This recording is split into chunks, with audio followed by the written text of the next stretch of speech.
Big boss Telugu season 8కి సంబంధించి ఆట కొంచెం ఇంట్రెస్టింగ్గా మారబోతోంది అనిపిస్తోంది. అంతేకాకుండా హౌస్లో అయితే హౌస్ మొత్తాన్ని కూడా ఒక క్లాన్గా మార్చబోతున్నారు. అందుకోసం చీఫ్ అవ్వడానికి కంటెండర్లను అయితే ఎంపిక చేస్తూ వస్తున్నారు అన్నమాట. దానికోసం టాస్కులు జరుగుతూ ఉన్నాయి, వాళ్ళు పోరాడుతూ వస్తూ ఉన్నారు. శక్తి క్లాన్ నుంచి ఆల్రెడీ పృథ్వీ డైరెక్ట్గా కంటెస్టెంట్ అయితే అయిపోయాడు. ఇంకా హౌస్లో ఉన్న వాళ్ళందరినీ సెలెక్ట్ చేయడానికి అయితే ప్రయత్నాలు జరుగుతూ ఉన్నాయి అన్నమాట.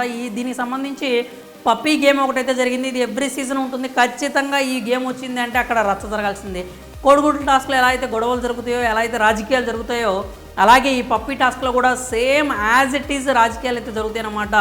ఇక ఈ గేమ్ని బట్టి చూసుకున్నట్లయితే హౌస్లో నిజంగానే నాగమణికంట ఒంటరిగా మారిపోతున్నాడు, ఒంటరిగా మిగిలిపోతున్నాడు అనేటువంటి విషయం అయితే క్లియర్ కట్గా క్లారిటీ అయితే వస్తుంది. నాగమణికంట ఎవరినైతే ఫ్రెండ్స్ అనుకుంటున్నాడో, ఎవరైతే తనకి సపోర్ట్ చేస్తారు, తను గెలవాలి అని భావిస్తారు అనుకుంటున్నారో వాళ్ళు ఎవరూ కూడా నాగమణికంటకి సపోర్ట్గా అయితే నిలుస్తున్నట్టు కనపడట్లేదు. అతను ఫస్ట్ రౌండ్లోనే బయటకు వచ్చేసాడనమాట. హౌస్ అందరూ కూడా పోరాడి పరిగెడతా ఉంటే, అంటే ఈ టాస్క్ జరగడానికి ముందు అందరూ కూడా నువ్వు నా పప్పిని తీసుకురా, నేను నీ పప్పిని తీసుకొస్తాను, మనం అంటే ఒకరికొకరు అలా సేవ్ చేసుకుందామని చెప్పి మాట్లాడుకుంటున్నారు అనమాట. సీత కావచ్చు, నైనిక కావచ్చు, విష్ణు కావచ్చు, ప్రేరణ కావచ్చు, ఇక వీళ్ళు మిగిలిన వాళ్ళందరూ ఉన్నారు కదా, వాళ్ళు కావచ్చు, అవతల క్లాన్ వాళ్ళు కూడా ఎవరికాళ్ళు అందరూ ఉన్నారనమాట. కానీ ఒక్క నాగమణికంటనే సోలోగా మిగిలిపోయాడు. అతని పప్పిని కూడా ఎవరు తీసుకుంటామని చెప్పి చెప్పలేదు.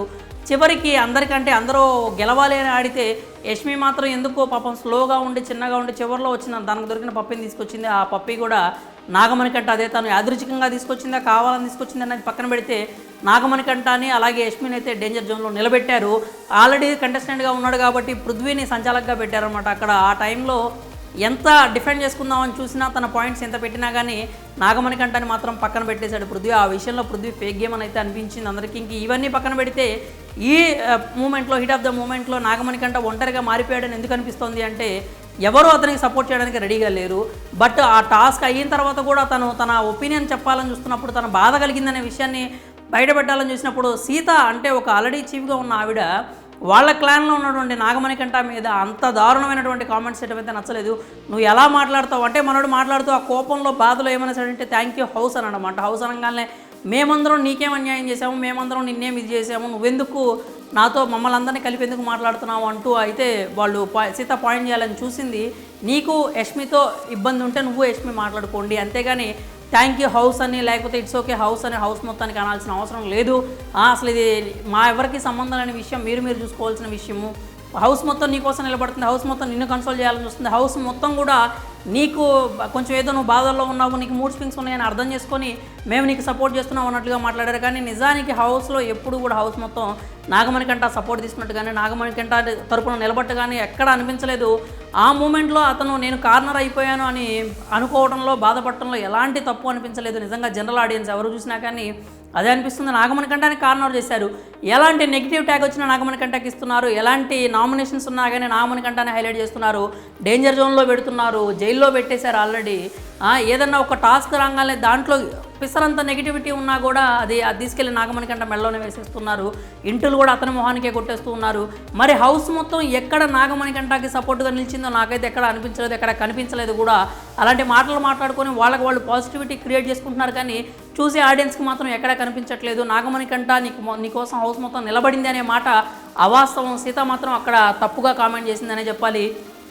అతని బాధను చెప్పుకోవడానికి కూడా అతనికి ఛాన్స్ ఇవ్వకుండా నోరేసుకొని ఆ రకంగా పడిపోతే ఓ పక్క నుంచి సీత అరుస్తూ ఉంది, ఓ పక్క నుంచి విష్ణు క్లాస్ బిగుతూ ఉంది, ఓ పక్క నుంచి పృథ్వీ మాకేం సంబంధం లేదు మమ్మల్ని ఎందుకు కలుపుతామని మాట్లాడుతున్నాడు, ఇంకో పక్క నుంచి యష్మి ఆల్రెడీ వార్నింగ్ ఇస్తుంది, పోరా నువ్వు ఏం చేస్తావో చూస్తాను, నువ్వు ఎలా ఆడతావో చూస్తాను, నువ్వు ఎలా గెలుస్తావో నేను చూస్తాను, ఫస్ట్ రౌండ్లో నువ్వు బయటకు వచ్చి మంచిదైంది, నువ్వు నన్ను తీసేసి నువ్వు ఎలా అయితే నన్ను పక్కన పెట్టేశావు అని ఇలాంటి హేట్రెడ్ కామెంట్స్ చేస్తూ ఉంది. ఒక పక్క నుంచి అందరూ కూడా ఒక పక్క నుంచి కార్నర్ చేయగానే నాగమణికంట అయితే నిజంగా ఎమోషనల్గా కాస్త డౌన్ అయిపోయినట్టుగా కనిపించింది.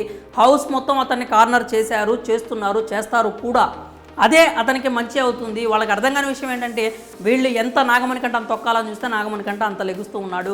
అతన్ని కార్నర్ చేశారంటే 100కి 150% అతన్ని కార్నర్ చేశారు, కార్నర్ చేస్తూనే ఉన్నారు, అవకాశం దొరికినప్పుడల్లా కార్నర్ చేస్తూనే ఉన్నారు. సో దాంట్లో అయితే క్లారిటీ ఉంది. నాగమణికంట బాధపడటం ఎలాంటి తప్పు లేదు. అక్కడ కూర్చొని బాధపడుతున్నప్పుడు మళ్ళీ యష్మి వచ్చి కన్సోల్ చేయడం కాస్త చూడటానికి ఆశ్చర్యకరంగా అలాగే కొంచెం ఎందుకో ఇబ్బందిగా కూడా అనిపించింది నాకైతే చూడడానికి. ఎందుకంటే ఓట్లు పొడిచింది నువ్వే, మళ్ళీ వచ్చి నువ్వే వెన్నపోస రాస్తానంటే ఎట్లా కుదురుతుంది చెప్పండి. చూసే వాళ్ళకి కూడా అంత కరెక్ట్గా అనిపించలేదు. అన్ని మాటలు మాట్లాడి అంత ఏమంటారు డీగ్రేడింగ్ కామెంట్స్ లాగా కూడా అనిపించింది. ఒకనొక దగ్గర అయితే నువ్వు ఎలా గెలుస్తావో నేను చూస్తాను, అసలు నువ్వు నీ వల్ల కాదు, నువ్వు గెలవలేవని మాట్లాడటం కూడా అతన్ని బాగా ఆత్మస్థైర్యాన్ని దెబ్బతీసేలాగా అయితే అనిపించింది అనమాట. కాబట్టి చివరిలో కొంచెం వచ్చి కన్సోల్ చేయడం వల్ల కొంతమందికైనా కానీ యష్మి మీద ఒపీనియన్ మారి ఉండొచ్చు. నాకైతే మాత్రం ఎందుకో అది డ్రామా లాగా అనిపించింది అనమాట. అప్పటి వరకు అంత మాటలు మాట్లాడి అప్పటికే వచ్చి కన్సల్ట్ చేయడం అయితే నాకు ఎందుకో రిసీవ్ చేసుకోవాలనిపించలేదు చూసినప్పుడు. ఓవరాల్గా చూసుకున్నట్లయితే నాగమణికంఠాన్ని కార్నర్ చేస్తూనే ఉంటారు. అదే అతనికి పాజిటివ్ సైడ్ మారుతోంది. ఆడియన్స్ అందరూ కూడా నాగమణికంఠ సైడ్ అందుకే నిలబడుతున్నారు, ఎందుకంటే అతను ఒంటరి వాడిని చేస్తున్నారని చెప్పి. మరో కౌశల్లాగా మారిపోతున్నాడా అంటే నిజంగానే, అంటే ఫిజికల్ స్ట్రెంత్లో కావచ్చు, లేకపోతే బయట ఉన్న ఫాలోయింగ్లో కౌశల్ పేరు అనేది కంపారిటివ్లీ అంత కరెక్ట్ కాకపోవచ్చు, కానీ గేమ్ పరంగా చూసుకుంటే మాత్రం హౌస్లో నాగమణికంఠ మరో కౌశల్లాగే మారిపోయేటట్టు కనిపిస్తున్నాడు. మారిపోయినట్లుగానే ఉంది. మరి ఆర్మీ అయితే రెడీ చేసుకుంటే నాగమణికంఠాన్ని మరో కౌశల్లాగా అయితే చేయొచ్చు. మరి నాగమణికంఠాన్ని కార్నర్ చేస్తున్నారు, మీకు కూడా అనిపిస్తే కనుక మీ అభిప్రాయాన్ని కామెంట్స్ రూపంలో తెలియజేయండి.